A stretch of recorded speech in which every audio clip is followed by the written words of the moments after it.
नमस्कार मित्रों, खेल और खिलाड़ियों की आवाज़ खेल पथ में आपका हार्दिक स्वागत है। मित्रों, इस समय देश की सबसे बड़ी आबादी वाले उत्तर प्रदेश में खेल प्रशिक्षण शिविर बंद है। प्रशिक्षक घर बैठे हुए हैं, लेकिन प्रशिक्षकों को भरोसा है कि इस बार भी उत्तर प्रदेश में 1 अप्रैल से प्रशिक्षण शिविर शुरू हो जाएंगे और खेल मैदानों में खिलाड़ियों की किलकारियां गूंजने लगेंगी।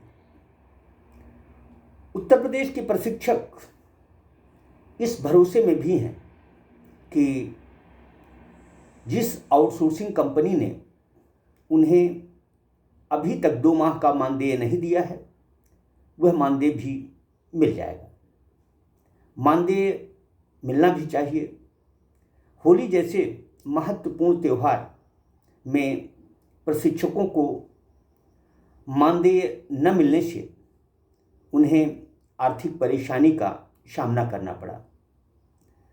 खेल निदेशालय प्रशिक्षकों के मानदेय के मामले में एक ही रटा रटाया जवाब देता है कि खेल बजट खत्म हो गया है। सवाल ये उठता है कि जब सब चीज़ का बजट अलग होता है तो फिर प्रशिक्षकों को दिया जाने वाला मानदेय का बजट कैसे और क्यों खत्म हो गया। बहुत सारे सवाल हैं, लेकिन इन सारे सवालों का जवाब खेल निदेशालय के पास है। उत्तर प्रदेश के प्रशिक्षक खेल निदेशालय पर अटूट विश्वास करते हैं। खेल प्रशिक्षकों को अपने डायरेक्टर आरपी सिंह पर बहुत भरोसा है। बहुत सारे प्रशिक्षक ये कहते हैं कि डायरेक्टर साहब जब चाहें तब प्रशिक्षकों की खुशियों को आबाद कर सकते हैं, जब चाहें प्रशिक्षण शिविर शुरू कर सकते हैं और जब चाहें प्रशिक्षण शिविर समाप्त कर सकते हैं।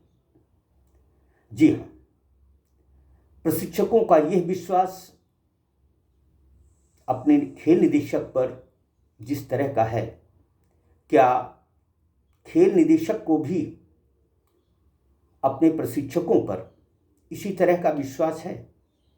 ये सबसे बड़ा सवाल है। दरअसल पिछले 3-4 वर्षों में खेल निदेशालय उत्तर प्रदेश ने खेल गुरुओं को किस तरह फुटबॉल बनाया है, यह सर्वविदित है। यद्यपि प्रदेश के मुखिया योगी आदित्यनाथ, खेल एवं युवा कल्याण मंत्री गिरीश चंद्र यादव तथा अन्य जवाबदेह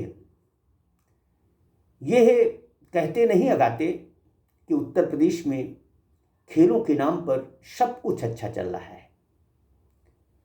खिलाड़ी खेल रहे हैं और राष्ट्रीय अंतर्राष्ट्रीय स्तर की प्रतियोगिताओं में उत्तर प्रदेश का गौरव बढ़ा रहे हैं। ये सब खेल निदेशालय के जवाबदेह लोगों का कहना है। असलियत क्या है, ये किसी से छिपी हुई नहीं है।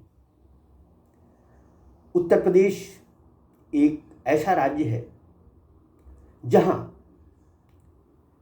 वर्ष भर कभी भी प्रशिक्षण शिविर नहीं चलता। खेल निदेशालय के विधान में ही नहीं है, जबकि खेल नियमित प्रक्रिया है और खेल निदेशक भी हॉकी के बड़े खिलाड़ी रहे हैं। बावजूद इसके उत्तर प्रदेश में खेल प्रशिक्षण और खेल कतई सुव्यवस्थित तरीके से नहीं हो रहे। हाँ, खेल अधोसंरचनाएं आबाद हो रही हैं तो सामान खरीदी में भी किसी तरह की कोई कोताही नहीं बरती जा रही। ये बात अलग है कि सारा काम कागजों में संपन्न हो रहा है, जमीनी स्तर पर कुछ भी अच्छा नहीं हो रहा है। प्रशिक्षक उम्मीद में हैं, इस उम्मीद में कि 1 अप्रैल से प्रशिक्षण शिविर शुरू हो जाएगा और उनके दिन फिर बहुत जाएंगे। लेकिन लोकसभा चुनाव की आचार संहिता के चलते ये नहीं लगता कि उत्तर प्रदेश में 1 अप्रैल से प्रशिक्षण शिविर शुरू होंगे। इतना ही नहीं,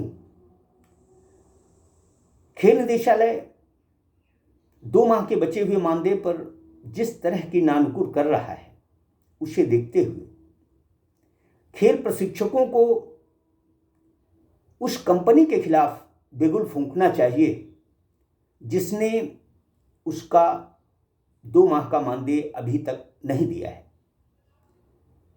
खेल निदेशालय अपनी जगह पर सही है। खेल निदेशालय ये कहता है कि प्रशिक्षकों से मेरा कोई वास्ता नहीं, प्रशिक्षकों की जो भी समस्या है वह अपनी आउटसोर्सिंग कंपनियों से कहें, वहीं सुलझाएं। खेल निदेशालय की इस बात में दम भी है।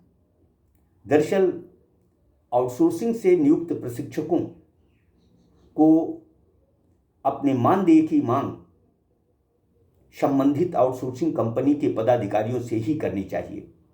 आखिर कंपनी पदाधिकारी प्रशिक्षकों का 2 माह का मानदेय रोककर क्या गुल खिलाना चाहते हैं, इस बात का भी भान प्रशिक्षकों को होना चाहिए। प्रशिक्षक भरोसे पे रहें, भरोसा करें, लेकिन जब कोई उनके पेट पर लात मार रहा हो तो उन्हें अपने अधिकारों के लिए मुखर भी होना चाहिए। दरअसल प्रशिक्षकों को अपने जहन से ये डर निकाल देना चाहिए कि यदि हम अपने हक की लड़ाई लड़ेंगे तो उन्हें सेवा का अवसर नहीं मिलेगा। यदि सभी प्रशिक्षक एकजुट होकर अपने अधिकारों के लिए सामने आ जाएं, तो न केवल उन्हें इंसाफ मिलेगा, समय से उनका मानदेय मिलेगा, बल्कि और भी दीगर सुविधाएं उन्हें अवश्य मिलेंगी। इस बात का खेल प्रशिक्षकों को भान होना चाहिए। खेल प्रशिक्षकों से मेरा विनम्र आग्रह है कि जो उनके मन में डर भरा हुआ है, उस डर को सबसे पहले निकालें। आखिर कब तक वह भरोसे पर जिएंगे? क्या भरोसे से घर परिवार और उनका जीवन चल सकता है? इस बात का इल्म प्रशिक्षकों को जरूर होना चाहिए। जिस तरह से प्रशिक्षकों को खेल निदेशालय, आउटसोर्सिंग कंपनियों ने पिछले 3 साल तक फुटबॉल बनाया है, उनके खिलाफ प्रशिक्षक यदि एकजुट नहीं हुए तो यह मानकर चलें कि यह आउटसोर्सिंग कंपनियां और खेल निदेशालय उनके भविष्य को चौपट कर देगा, इसमें कोई संदेह नहीं है। खेल निदेशक आरपी सिंह का यह फर्ज बनता है कि वह प्रशिक्षकों को न केवल काम दे, बल्कि उनका जो रुका मानदेय है उसे भी दिलाने की कोशिश करें। खेल निदेशालय यदि प्रशिक्षकों का मानदेय आउटसोर्सिंग कंपनी को अभी तक रिलीज कर चुका होता तो शायद प्रशिक्षकों को उनका मानदेय भी मिल गया होता। आखिर इस रुके मानदेय में पचड़ा जो फंसाया गया है उसका शीघ्र समाधान निकलना चाहिए। आखिर ये प्रशिक्षक अपनी परेशानी, अपना दुखड़ा किससे रोएं? यदि प्रशिक्षकों की तरफ ध्यान नहीं दिया गया तो ये बेचारे किससे इंसाफ की मांग करेंगे, किससे अपनी परेशानी बताएंगे? जय हिंद, जय भारत।